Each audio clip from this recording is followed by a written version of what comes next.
Halo semuanya, selamat datang di channel saya, dan di video kali ini saya akan mereview sebuah kamera yang recommended untuk membuat vlog gitu ya, untuk kalian misalnya vlogger-vlogger yang pemula yang pengen mendapatkan hasil dari video kalian yang lumayan bagus, cuma kameranya nggak terlalu mahal ya. Kalian bisa pakai kamera ini, kamera mirrorless dari dari Sony, yaitu Nex F3 gitu. Nah, ini kamera ini saya dapatkan dengan harga sekitar dua setengah. Nah, kalau misalnya barunya kayaknya udah nggak ada. Saya cari di Shopee, di Tokopedia, di mana-mana juga nggak ada yang baru. Jadi saya nemunya di OLX ini 2,5 sekitaran. Kalau di Shopee juga masih ada yang jual 3 juta tuh, kayaknya masih ada. Itu jadi ini kamera mirrorless ya. Nah, kenapa saya bilang ini cocok buat ngevlog? Soalnya ini kamera ini punya LCD yang bisa di tilt atau bisa di apa namanya, ditekuk-tekuk. Dia bisa ditekuk 180 derajat gitu. Nah, ini walaupun kamera lama ya, ini rilisnya sekitar tahun 2012 kayaknya nih. Tapi dia udah mendukung ini nih, fitur yang lumayan bagus nih kalau dipakai buat ngevlog gitu. Jadi ketika kalian bikin video, kalian bisa lihat muka kalian sendiri di layar gitu. Nah, ukuran sensornya sendiri ini APS-C ya, untuk spek lengkapnya nanti saya akan tampilkan di layar. Nah, ini ukuran sensornya ini sekitar berapa ini, tadi ada tulisannya di sini ya. 16 megapiksel, di sini ada 16 megapiksel. Nah, langsung saja kita lihat ya, di sini penampakannya ada apa aja. Di bagian depan seperti yang kita udah lihat nih, ada LCD di sini layar. Terus ada tombol-tombol, ini tombol fungsi. Oh ya, BTW kita hidupin aja dulu ya. Ini tombol on off-nya ada di atas. Kita kalau cetekin ke sini, kita on. Nah, ini kelihatan ya. Jadi ini tombol buat apa aja ya. Ini tombol ini bisa ganti-ganti dia fungsinya. Jadi tombol tombol fungsi dia. Uh, udah fokus belum sih? Anggap aja udah ya. Ini untuk ketika tombol ini kita pencet, dia masuk ke menu. Ini ya, menu untuk pengaturan. Nah, ini tombol navigasinya ini pakai ini ya. Bisa diputar, bisa dipencet kanan kiri. Itu.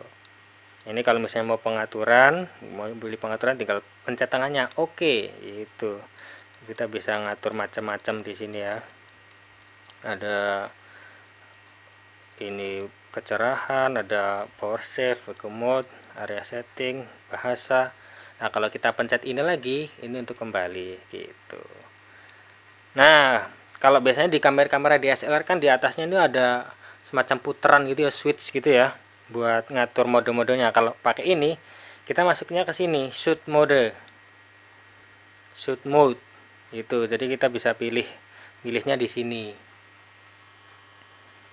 Nah, ini ya, di sini ya milihnya. Itu ada manual exposure, shutter priority, aperture priority, program auto, superior auto, intelligent auto gitu. Nah, manual nih kalau misalnya kita mau ngatur-ngatur sendiri gitu ya.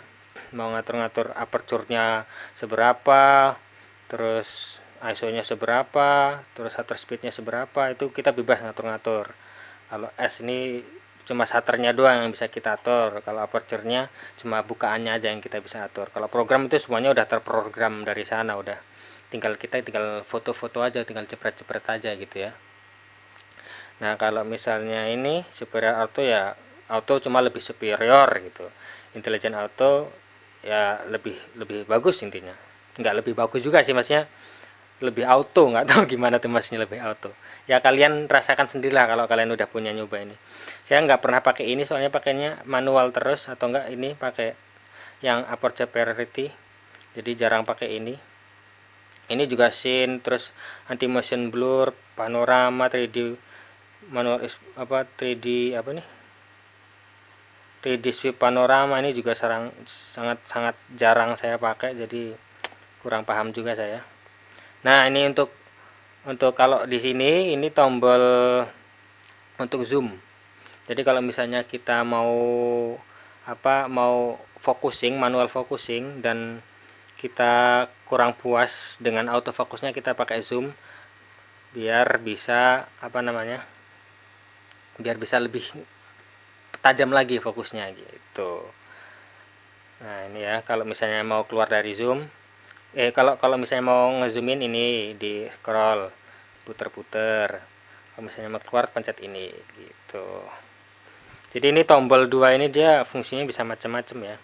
Oh ya, tadi untuk mode kameranya itu juga bisa pencet ini. Jadi bisa di pengaturan bisa diatur ini tombol, ketika pencet kanan itu bisa kemana aja gitu.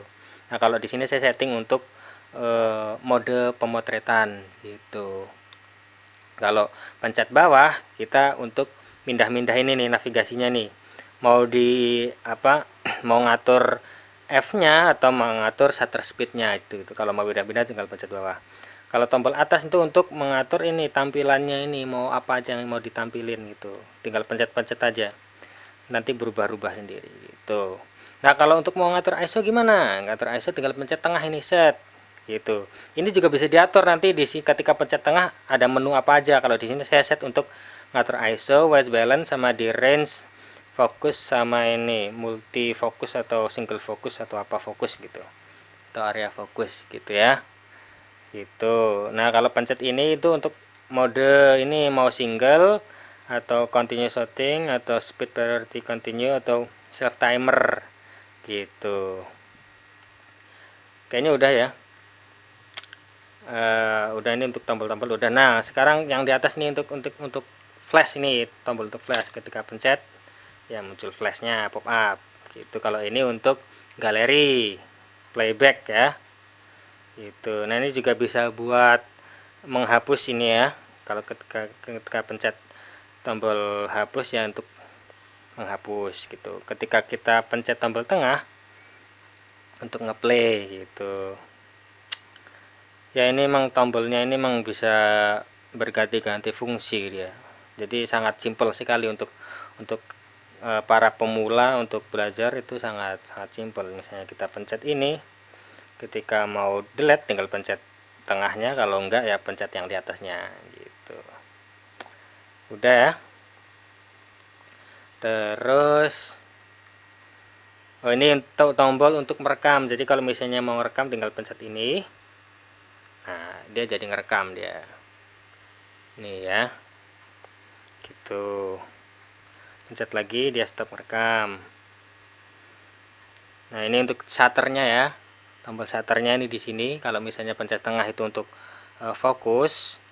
Jadi ini fokusnya ini udah nggak gerak-gerak sendiri ya, dia udah di dalamnya. Jadi kalau misalnya mau manual fokus, dia udah nggak gerak-gerak di sini gitu. Kalau di Canon sih namanya STM, nggak tahu kalau di kalau di Sony namanya STM juga atau bukan gitu. Nah, ini di sini nih ada slot buat aksesoris. Jadi ini bisa ditambahin flash eksternal yang bawaannya Sony, atau mikrofon atau adaptor untuk flash gitu. Seperti itu. Nah, ini ada tombol untuk mencabut si lensa. Misalnya kita matiin dulu ya. Nah, kalau mau nyabut kita tekan ini dulu baru diputar ke kiri gitu ya. Cabut. Pasang, tinggal pasang lagi udah gitu. Nah, di bawahnya ini sendiri ada ada tempat untuk baterai. Tinggal kunci kalau udah mau nutup ya. Nah, ini ada slot micro SD. Kok micro SD namanya? Iya, micro SD ya. SD card lah intinya lah. Kita pencet keluar, pasang lagi gitu. Kalau mau nekuk si LCD tinggal dari sini nih nekuknya. Tak. Nah, tinggal tekuk. Balikin lagi. Nah, udah gitu. Mantap. Nah, kayaknya untuk penampakannya kayaknya udah segitu dulu. Sekarang tinggal saatnya untuk ngetes, untuk menunjukkan bagaimana hasil dari kamera Sony Nex F3 ini gitu. Oke.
Oke, seperti itu hasilnya dari hasil Sony Nex F3, hasil dari foto sama video. Mudah-mudahan cukup menunjukkan ya, cukup menggambarkan hasilnya dari ini ya.